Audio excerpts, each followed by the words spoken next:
इस स्टोरी में किसी भी तरह का धार्मिक या राजनीतिक ओपिनियन नहीं दिया गया है। यहां सिर्फ तथ्यों की चर्चा की गई है। इन तथ्यों को डीयू के प्रोफेसर द्वारा सत्यापित भी किया गया है। अगर आपको इससे जुड़ी कोई भी आपत्ति है तो हमें कमेंट बॉक्स में बताएं। अयोध्या नगरी कितनी पुरानी है, क्या आपको इसका अंदाजा है? भारतीय वेदों और शास्त्रों में भी अयोध्या का जिक्र मिलता है। अथर्ववेद में भी इस नगरी का साक्ष्य मिलता है। हमारी मान्यताओं में अयोध्या नगरी हमेशा से ही श्री राम की जन्मभूमि रही है। अयोध्या का धार्मिक इतिहास तो हमने रामायण में पढ़ा है, लेकिन इसके इतिहास का एक पन्ना विवादित भी है। हम बात कर रहे हैं बाबरी मस्जिद और इससे जुड़ी घटनाओं की। इस वक्त पूरा भारत श्री राम की मूर्ति की प्राण प्रतिष्ठा को लेकर खुशियों में सराबोर है। ऐसे में क्यों ना इतिहास के गलियारों में एक बार घूम लिया जाए।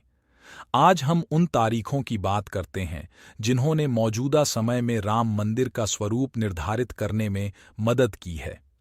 अधिकतर लोगों को लगता है कि यह विवाद 70 सालों से चला आ रहा है, लेकिन इसकी नींव असल में 16वीं सदी में ही रख दी गई थी। हालांकि उससे पहले भी अयोध्या नगरी में मंदिर और मस्जिद के विवाद रहे हैं, लेकिन आधुनिक इतिहास को हम साल 1528 से ही देख सकते हैं। साल 1528-29 के बीच बनाई गई थी बाबरी मस्जिद। अयोध्या का विवाद बाबरी मस्जिद से घिरा हुआ है। इसकी शुरुआत हुई साल 1528 में, जब बाबर के सेनापति मीर बाकी ने अयोध्या में बाबरी मस्जिद बनवाया। इस मस्जिद को मुगल काल की एक महत्वपूर्ण मस्जिद माना जाता था। वैसे बाबरी मस्जिद का मॉडर्न दस्तावेजों में भी जिक्र है, जैसे साल 1932 में छपी किताब अयोध्या ए हिस्ट्री में भी बताया गया है कि मीर बाकी को बाबर ने ही हुक्म दिया था कि अयोध्या में मस्जिद का निर्माण करवाना होगा। बाबर के सिपाही द्वारा बनाई गई इस मस्जिद का नाम बाबरी रख दिया गया। हालांकि इसे लेकर अभी भी विवाद है कि बाबरी मस्जिद को मंदिर तोड़कर ही बनाया गया था। उस वक्त क्या हुआ था, इसे लेकर कई दावे मिलते हैं। रैम टेम्पल्स अयोध्या ही नहीं बल्कि भारत के ये राम मंदिर भी हैं। श्रद्धालुओं के लिए बेहद खास 300 साल बाद शुरू हुआ विवाद मस्जिद के बनने के 300 साल बाद इसे लेकर विवाद की पहली झलक दिखाई दी। दोस्तों, आगे बढ़ने से पहले नए हैं तो चैनल को सब्सक्राइब कर लें, वीडियो को लाइक एंड कमेंट बॉक्स में अपनी राय लिखें। अब जो इतिहास शुरू होने वाला था वह लंबी लड़ाई के साथ साथ विध्वंस की कहानी कहने वाला था। 1853 से 1855 के बीच में अयोध्या के मंदिरों को लेकर विवाद शुरू होने लगे।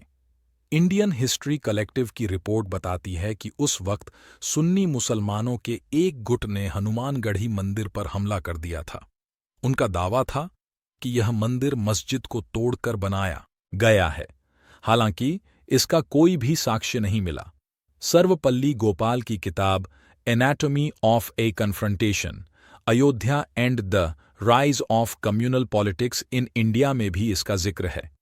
किताब में यह भी कहा गया है कि उस वक्त हनुमानगढ़ी मंदिर बैरागियों के अधीन था और उन्होंने आसानी से मुसलमानों के गुट को हटा दिया था। तत्कालीन नवाब वाजिद अली शाह से इसके बारे में शिकायत भी की गई।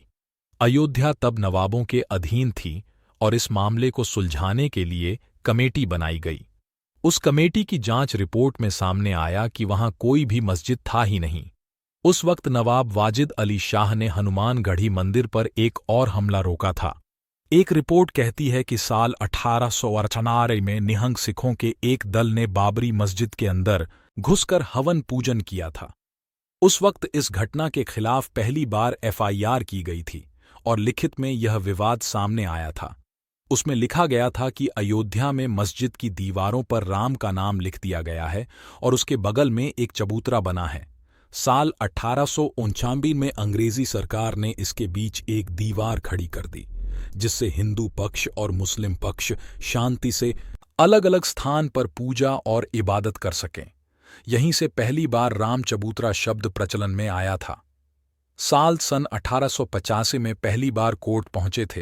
राम लल्ला सुप्रीम कोर्ट की रिपोर्ट बताती है कि यह पहली बार था जब राम मंदिर विवाद कोर्ट पहुंचा था। यहां महंत रघुवीर दास ने राम चबूतरे पर मंदिर बनवाने की याचिका दायर की थी। तब फैजाबाद कोर्ट में रघुवीर दास की याचिका गई थी। उस वक्त केस की सुनवाई कर रहे जज पंडित हरिकिशन ने इस याचिका को रद्द कर दिया था। उस वक्त पहली बार निर्मोही अखाड़ा सामने आया था और लोगों को उसके बारे में पता चला था। महंत रघुवीर दास उसी अखाड़े से थे। इसके बाद भी रघुवीर दास ने हार नहीं मानी और अंग्रेजी सरकार के जज से गुहार लगाई, लेकिन यहां भी याचिका को खारिज कर दिया गया। ये मामला यहीं दब गया और अगले 48 सालों तक मामला ठंडे बस्ते में रहा और छुटफुट शांतिपूर्ण विरोध होते रहे। साल 1930 का दौर जब शुरू हुआ अयोध्या का नया अध्याय, सबसे पहले साल 1936 में मुसलमानों के दो समुदाय शिया और सुन्नी की लड़ाई हुई। दोनों ही बाबरी मस्जिद पर अपना हक जता रहे थे। इसकी बात दोनों समुदायों के वक्फ बोर्ड तक पहुंची और दोनों की लड़ाई 10 साल तक खिंच गई। इस लड़ाई में जज द्वारा जो फैसला आया उसमें शिया समुदाय के दावों को खारिज कर दिया गया। साल 1947 के बाद से बदल गई अयोध्या की राजनीति। मॉडर्न समय में जब भी अयोध्या की बात होती है तो उसमें राजनीति शब्द जरूर सामने आता है। हालांकि इसकी शुरुआत बंटवारे के बाद ही हुई। पाकिस्तान का वजूद बना और अयोध्या में अब हिंदू महासभा का हस्तक्षेप सामने आया। कृष्णा झा और धीरेन्द्र के झा की किताब अयोध्या द डार्क नाइट सहित कई किताबें इस बारे में कहती हैं कि 1947 का अंत होते होते हिंदू महासभा द्वारा एक मीटिंग रखी गई थी जिसमें बाबरी मस्जिद पर कब्जे की बात कही गई थी। इसके बाद के चुनावों में पहली बार कांग्रेस साल 1949 में बाबरी मस्जिद में मिली रामलल्ला की मूर्ति। अब तक हालात काफी खराब हो चुके थे।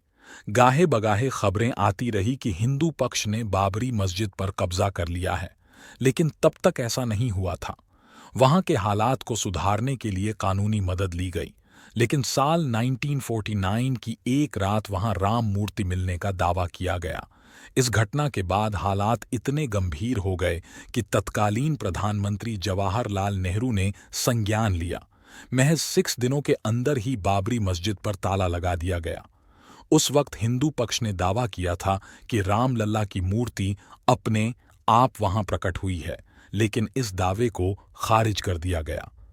साल 1950 में एक बार फिर से किया गया केस। 2 अलग अलग केस फैजाबाद कोर्ट में दाखिल किए गए और हिंदू पक्ष ने रामलला की पूजा की आज्ञा मांगी। हालांकि कोर्ट ने इजाजत तो दे दी, लेकिन अंदरूनी गेट को बंद ही रखा गया।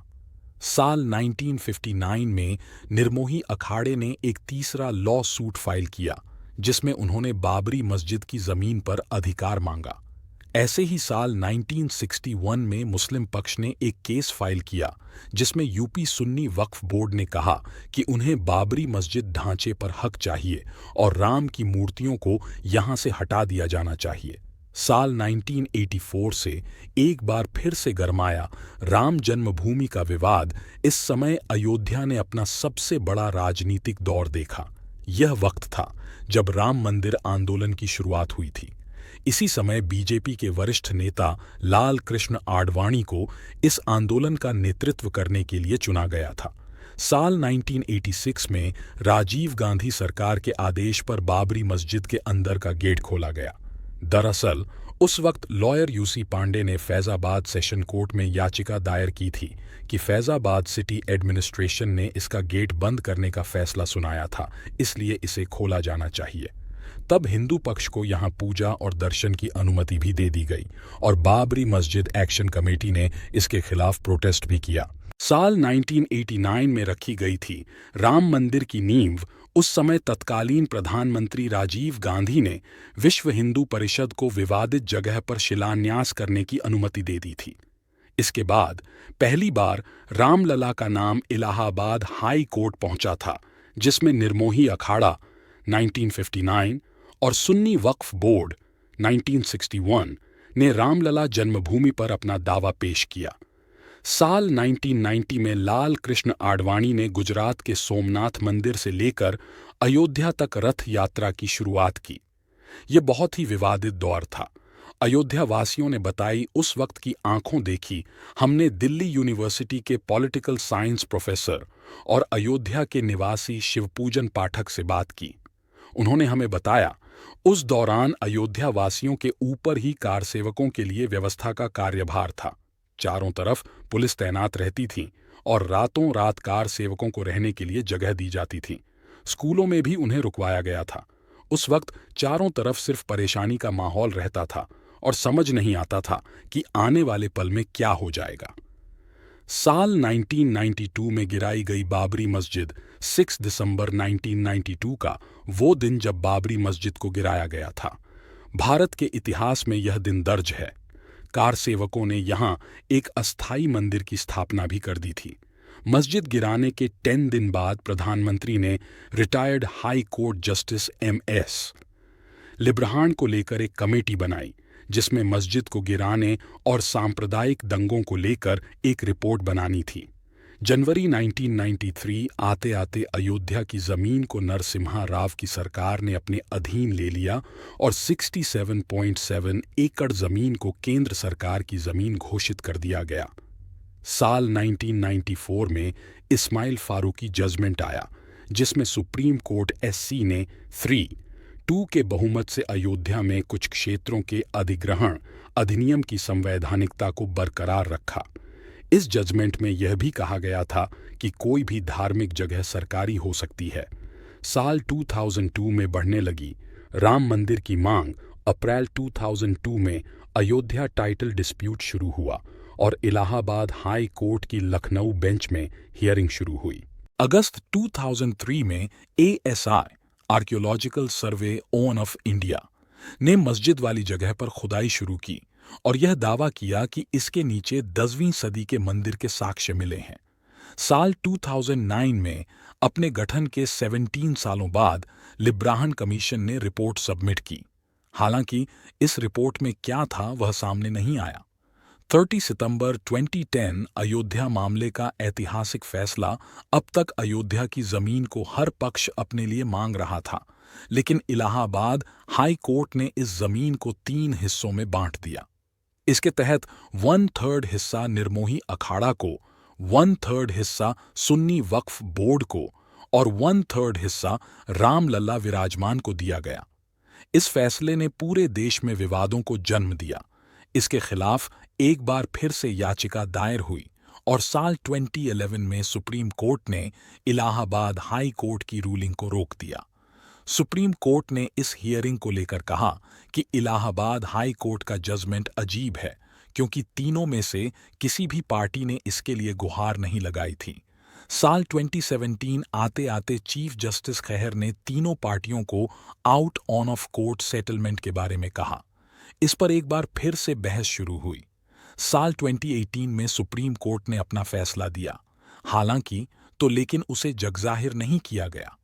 उस वक्त सुप्रीम कोर्ट ने बड़ी बेंच के तहत उनके फैसले की जांच करने को मना कर दिया था। साल 2019 में आखिरकार आया ऐतिहासिक फैसला। चीफ जस्टिस गोगोई ने साल 2019 में 5 जजों की बेंच बनाई और पुराने 2018 वाले फैसले को खारिज कर दिया। 8 मार्च 2019 को 2 दिन की सुनवाई के बाद जमीनी विवाद को आपसी सहमति से सुलझाने की बात एक बार फिर से कही गई। नवंबर 2019 आते आते सुप्रीम कोर्ट ने हिंदू पक्ष के हित में फैसला सुनाया और राम मंदिर को एक ट्रस्ट के जरिए बनवाने का आदेश दिया। इसके साथ सुन्नी वक्फ बोर्ड को 5 एकड़ जमीन दी गई, जहां अयोध्या में मस्जिद बनवाया जाना था। दिसंबर तक इस मुद्दे पर कई पिटीशन फाइल की गई और सुप्रीम कोर्ट ने इस मुद्दे को खारिज कर दिया। फरवरी 2020 को श्री राम जन्मभूमि तीर्थ क्षेत्र ट्रस्ट की स्थापना हुई। लोकसभा में प्रधानमंत्री नरेंद्र मोदी ने इसकी घोषणा की। सुन्नी वक्फ बोर्ड ने 5 एकड़ जमीन को स्वीकार किया और अगस्त 2020 में प्रधानमंत्री नरेंद्र मोदी ने राम मंदिर का शिलान्यास किया। अब 22 जनवरी 2024 को प्रधानमंत्री नरेंद्र मोदी द्वारा ही रामलला की मूर्ति का प्राण प्रतिष्ठा किया जाना है। अगर हमारी स्टोरीज से जुड़े आपके कुछ सवाल हैं तो आप हमें सब्सक्राइब करें, कमेंट बॉक्स में बताएं। हम आप तक सही जानकारी पहुंचाने का प्रयास करते रहेंगे। अगर आपको यह स्टोरी अच्छी लगी है तो इसे शेयर जरूर करें। ऐसी ही अन्य स्टोरी पढ़ने के लिए जुड़ी रहें हर जिंदगी से। आपकी राय हमारे लिए महत्वपूर्ण है। हमारे इस रीडर सर्वे को भरने के लिए थोड़ा समय जरूर निकालें। इससे हमें आपकी प्राथमिकताओं को बेहतर ढंग से समझने में मदद मिलेगी।